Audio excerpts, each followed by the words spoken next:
Croyez qu'avec Séguéla, on avait tout vu en matière de modestie publicitaire. Eh bien non, il y a encore mieux, Daniel Robert.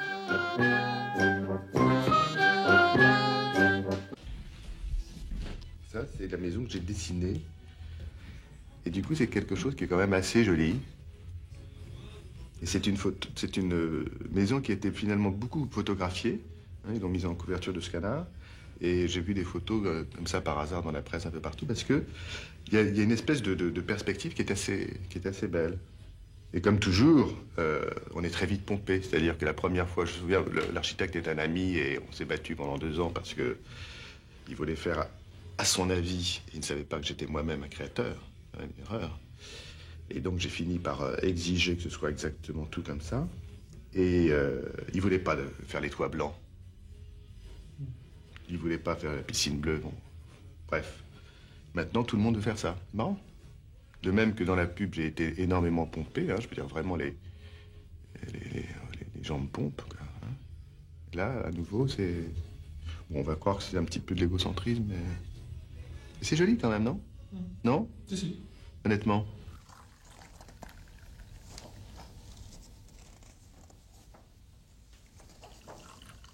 Qu'est-ce que tu as aujourd'hui? Alors, rien.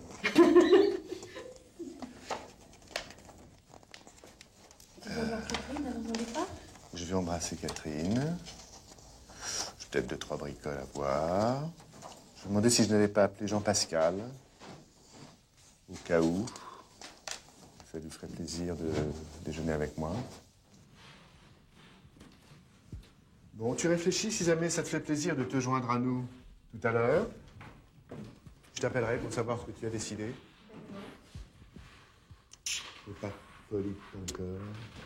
Comme d'habitude.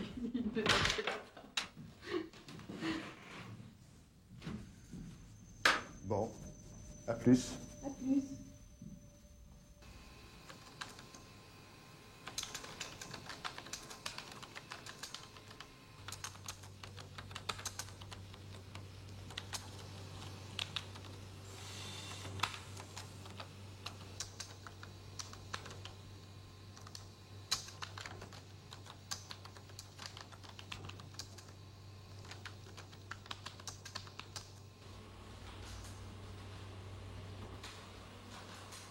Daniel Robert, bonjour.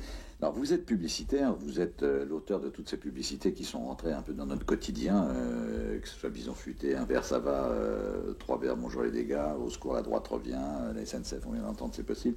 Vous avez arrêté la publicité, finalement, je crois, en 1990. Alors, je voudrais savoir si vous arrêtez la publicité parce que finalement, c'est un milieu qui vous écœure un peu, quoi, parce qu'on y raconte un peu des fariboles, ou si c'est parce que vous aviez gagné suffisamment d'argent pour pouvoir faire autre chose. Les trois. Vous avez cité 2 éléments, je dirais qu'il y en a 3.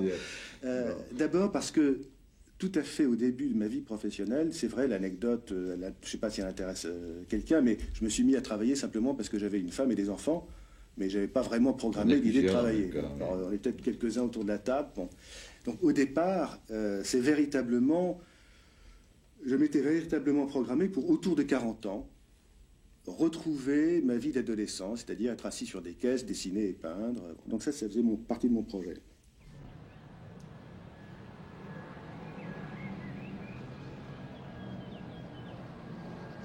Si vous voulez, je vous ferai la lecture de mon scénario tout à l'heure. Au dessert. Pardon? Entendu quoi? Je pourrais vous faire la lecture de mon scénario tout à l'heure au dessert.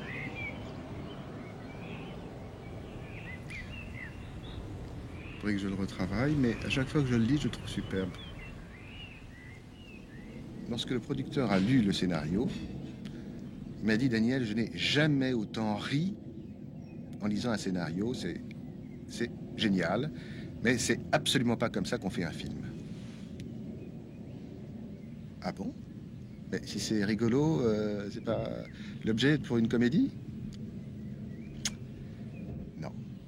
Non, pour faire un film, il faut souffrir. Ah bon? faut souffrir. Et donc cette notion de souffrance de la création, je n'arrive pas à m'y faire. Et j'en ai parlé avec plusieurs personnes.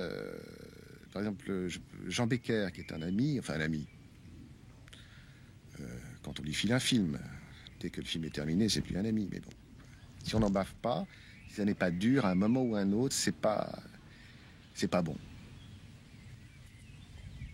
Et donc, peut-être que la vraie création me sera toujours étrangère, puisque j'ai ce fantasme de création euphorique, selon lequel les neurones se placent bien quand ils se sentent bien, quand ils sont heureux.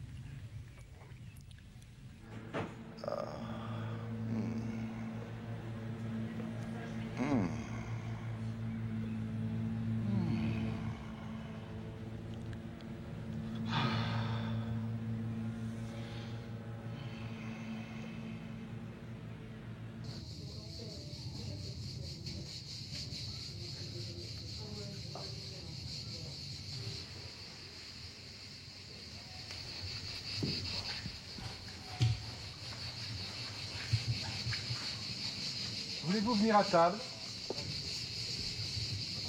Moi, j'avais pris la décision avant, j'ai quitté avant, pour une raison, effectivement, que tu as évoquée, à savoir que moi, j'ai envie de créer. Et simplement réussir, je trouve ça vulgaire. Voilà. Je suis désolé, c'est une com. Mais ça, c'est notre maladie, hein, on ne soignera pas. Parce que toi, tu as compris qu'il y avait quelque chose qui était en train de se terminer. Moi, aujourd'hui, ce dont je rêve, c'est de pouvoir avoir la force personnelle de vivre indépendamment de ce qui sera reconnu. Extraordinaire. Ah oui.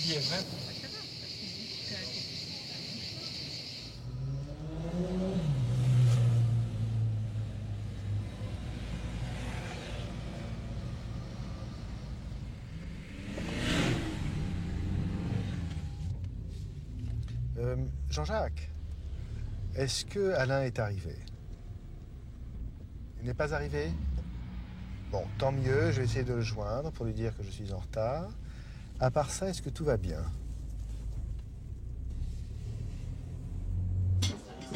Mademoiselle, s'il vous plaît.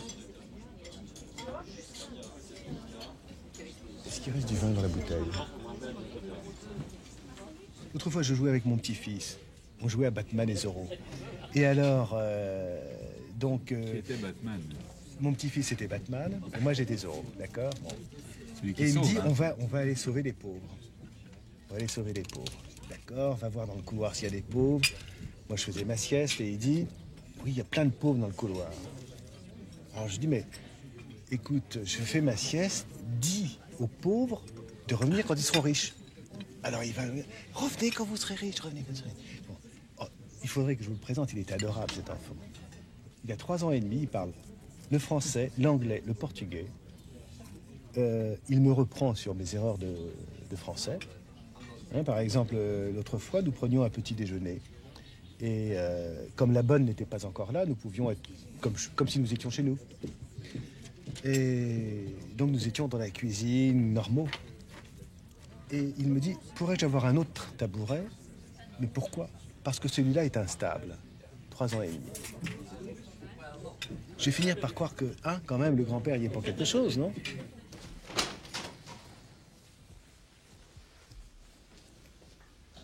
Il y a quelqu'un? Alors, donc, les genoux un peu pliés, cambrés, un sein qui regarde la lumière, l'autre qui me regarde dans les yeux, le nez, la souris. Superbe. Bascule un peu la main, voilà, parfait. Un peu plus de profil pour moi, s'il te plaît. Excellent. Jette tes seins vers le ciel. Le nez, voilà.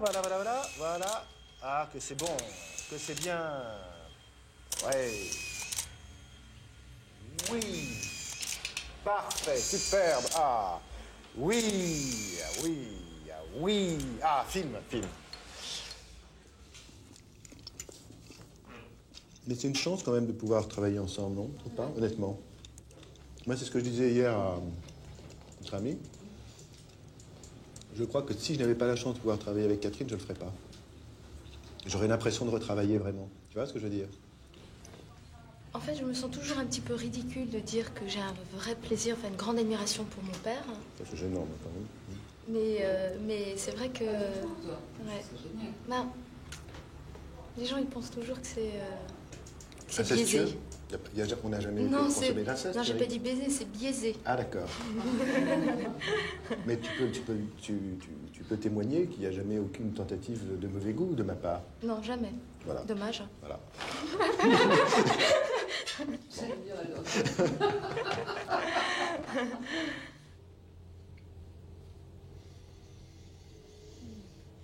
Je connais des gens dans cette profession, qui est mon ancienne profession, qui sont devenus des pauvres perroquets à la peau fripée, qui se lèvent le matin et disent « Ah, c'est formidable, c'est un métier de jeune !» Non, non, pitoyable, non? Oui, d'ailleurs, ça rejoint c'est la raison pour laquelle on s'ennuie jamais. On ne s'ennuie jamais. C'est vrai que si tu avais continué, bon, peut-être que ça aurait été une histoire. Ça n'aurait pas été toi, ça aurait été une histoire totalement différente avec des conventions. Les mots. L'autosatisfaction aussi. Ça c'est une chose que j'aime beaucoup chez toi. Mon C'est que autosatisfaction. tu n'as pas. Non, justement. Ah, contraire- j'ai peur. Non, parce que j'ai horreur de l'autosatisfaction. Les gens disent de Daniel qu'il est mégalo, ce qui est complètement faux. C'est quelqu'un qui n'est pas autosatisfait, jamais suffisant. Il faut toujours il ne va pas se complaire dans le fait de dire voilà, je réussis dans telle chose et puis voilà. C'est la simplicité.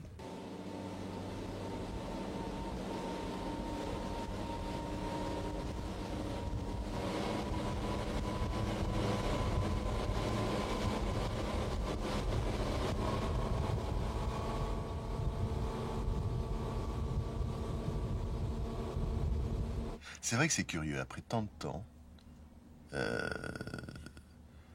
ne pas s'ennuyer ensemble. Faut dire qu'on se voit très peu, c'est ça qui est agréable. Non mais c'est vrai quand même. Non, c'est vrai que c'est remarquable qu'on ne se soit jamais ennuyé l'un avec l'autre. J'ai jamais compris les gens qui disent après tant d'années, on s'ennuie, on n'a plus rien à se dire. C'est vrai. Moi jusqu'à Nous, on a hier, de plus en plus de hier choses à- soir, je me suis jamais ennuyé avec toi. On a de plus en plus de choses à se dire. Je sais pas pourquoi hier soir j'ai senti comme une longueur. Ce qui est merveilleux chez toi, Daniel, tu veux que je te dise? C'est moi. Non, c'est... non, Non, c'est non, ta, non. c'est ta candeur. Je Ta l'attendais. candeur Depuis qui le début, je l'attendais. c'est ta candeur Ça commence. qui C'est, est restée intacte, quoi. C'est ça qui est bien. Ça commence. Une fraîcheur très complémentaire de Tu la as mienne. raison. En plus, tu as raison.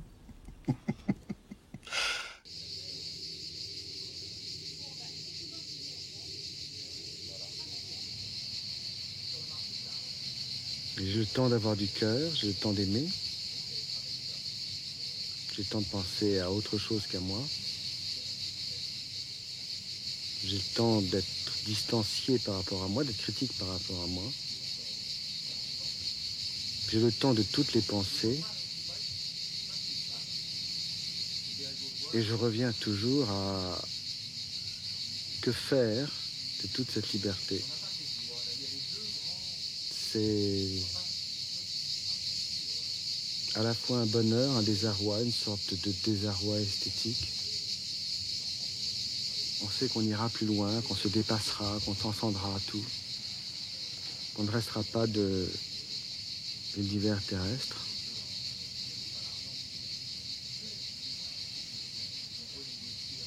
Et plus ça va, plus c'est incompréhensible.